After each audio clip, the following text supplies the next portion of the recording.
गाधुआ घर 9 फुट्र अहिराज उद्धार। ढेंकानाल जिला गंदिया ब्लॉक षडंगी रेंज अंतर्गत खंकीरा ग्रामर पात्र साहिर मानस रंजन महापात्र गाधुआ घर आज संध्या 7टारे एक 9 फुट लंबर अहिराज साप उद्धार होइछि।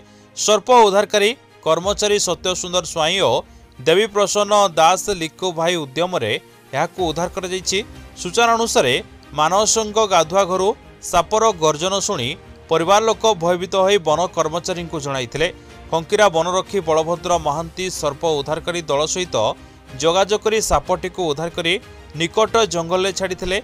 मानस रंजन और हरेकृष्ण मल्लिक एही अहिराज को निकट जंगल मध्य छाड़बारे सहायता करथिले।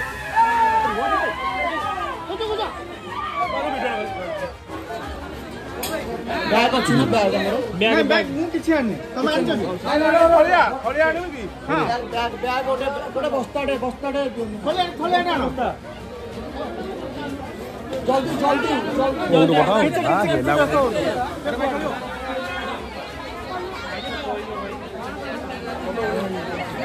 ए साइड में ले ए चल ले side side side side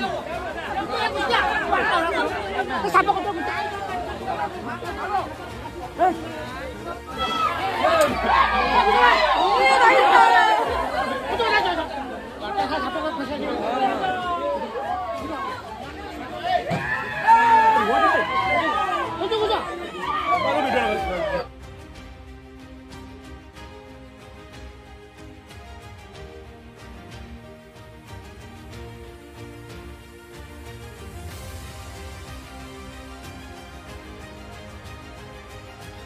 Kamakhyanagar Sunil Kumar Nayak report Pavitra news Odisha.